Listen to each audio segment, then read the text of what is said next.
Hello student, welcome back. तो ये आज ये BEd first semester first paper तो आप लोगों के लिए philosophicals and sociological perspectives of education first paper है ये।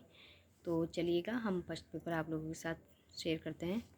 तो यहाँ पहले 5 मार्क्स के क्वेश्चंस आते हैं जिसकी समय सीमा होती है 150। और ये क्वेश्चंस पेपर मैंने बहुत अच्छे से लाइव में भी दिया है, आप लोगों के साथ ये ब्लॉग में मैं शेयर कर रही हूँ। खाली आप लोगों के साथ इसके जो पॉइंट हैं बहुत अच्छे से मैंने लाइव वीडियो में समझा दिए हैं, तो आप लोग उसे भी देख सकते हैं। तो चलिएगा क्वेश्चन से देखिएगा। शिक्षा के दार्शनिक आधारों का संप्रत्यय को समझाइए। मानवतावाद के संक्षिप्त परिचय। अरस्तु के शैक्षिक विचारों के संक्षिप्त वर्णन कीजिएगा। प्रयोजनवाद की प्रमुख विशेषताएं। शिक्षा के राष्ट्रीय एकीकरण का एक साधन है, व्याख्या कीजिए। और सामाजिक गतिशीलता, बालक की सामाजिक गतिशीलता की भूमिका। महात्मा गांधी सर्वोदय सिद्धांत की व्याख्या। तो आप लोग इन क्वेश्चंस को अच्छे से देख सकते हैं, ठीक है।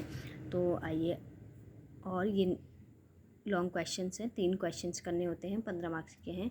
तो गाइस मेरा यही सजेशन रहेगा कि आप लॉन्ग क्वेश्चंस पहले अटैम्प्ट कीजिएगा, क्योंकि बाद में क्या होता है टाइम नहीं बचता, लॉन्ग क्वेश्चंस रह जाते हैं, तो जिसके कारण नंबर और भी ज़्यादा गेन करने में परेशानी पड़ती है, ठीक है। स्वामी विवेकानंद का शैक्षिक योगदान। आधुनिकीकरण से आपके समझते हैं अथवा में है। आदर्शवाद के अनुसार शिक्षा का अर्थ उपदेशीय पाठ्यक्रम अलग अलग करके आराम से लिखना, ठीक है इसको। और नेक्स्ट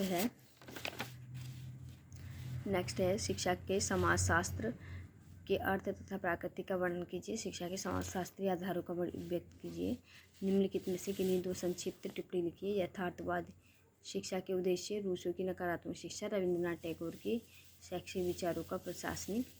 और नेक्स्ट है यहाँ निम्नलिखित में से किन्हीं 2 संक्षिप्त टिप्पणी लिखी। समाजीकरण और सामाजिक परिवर्तन संस्कृति, ठीक है। ये जो क्वेश्चंस पेपर है हमारा, ये पिछले ईयर का है, मतलब पिछले सेमेस्टर का है।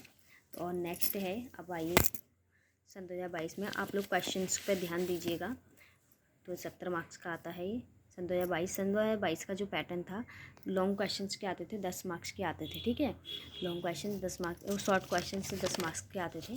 और अब जो कर दिए हैं, पहले लॉन्ग क्वेश्चन पहले 10-10 मार्क्स के ही सारे आते थे, ठीक है। तो यहाँ पर अब बस क्वेश्चंस वही आते हैं, क्वेश्चंस पे आप ध्यान दीजिए। आप देखिएगा, दर्शन एवं शिक्षा के विस्तार संबंधों को स्पष्ट कीजिए और एक शिक्षा के लिए शिक्षा दर्शन को प्रशासनिक लिखिए। तो यहाँ अस्तित्ववाद आ रखा है, उसका अर्थ पूछने के लिए जॉन डीवी के विचारधारा। भारत में सामाजिक परिवर्तन, सामाजिक गतिशीलता और सामाजिक परिवर्तन से बहुत क्वेश्चंस पूछे जाते हैं स्टूडेंट। ये टॉपिक्स लास्ट यूनिट है, छोड़ के मत जाना इसको। संस्कृत का अर्थ है, और ये यूनिट का हम कल अपनी लॉन्ग क्लास लेने वाले हैं, पूरे पेपर के साथ क्लास लेने वाले हैं हम लोग, तो ध्यान देना। राष्ट्रीय और अंतर्राष्ट्रीय एकीकरण के अर्थ को स्पष्ट कीजिए। राष्ट्रीय एकता को विकसित करने के लिए शिक्षा का विकास किस प्रकार सहायक है। समाजीकरण के सिद्धांत को स्पष्ट कीजिए। आधुनिकीकरण क्या है शिक्षा के और इसके सकारात्मक एवं नकारात्मक प्रभावों को विवेचना कीजिए। आगे है बालक के समाजीकरण की प्रक्रिया में आने वाली विभिन्न बाधाएं कौन सी हैं। शैक्षिक समाजशास्त्र के शिक्षा के समाजशास्त्र में अंतर बताइए। तो ये हैं लॉन्ग क्वेश्चन से, आपको 2 आते थे पहले, लॉन्ग क्वेश्चन से 2 आते थे, अब 3 कर दिए हैं, बस इतना अंतर है। पहले 15 मार्क्स के आते थे, अब शॉर्ट क्वेश्चन से क्या थे, पहले 10 मार्क्स के आते थे और 2 मार्क्स के 15 मार्क्स, 2 क्वेश्चन 15 मार्क्स के आते थे, पर अंतर वही है, आपको तो क्वेश्चन से उतने ही करने हैं, लिखना उतना ही है। तो आइएगा, समाजीकरण बहुत पूछा जाता है स्टूडेंट, प्राकृतिकवाद का शिक्षा दर्शन। और नेक्स्ट है सामाजिक गतिशीलता, समाजीकरण और सामाजिक गतिशीलता में अंतर होता है, याद रखना, ठीक है। स्वामी विवेकानंद। तो ये स्टूडेंट आप लोगों को,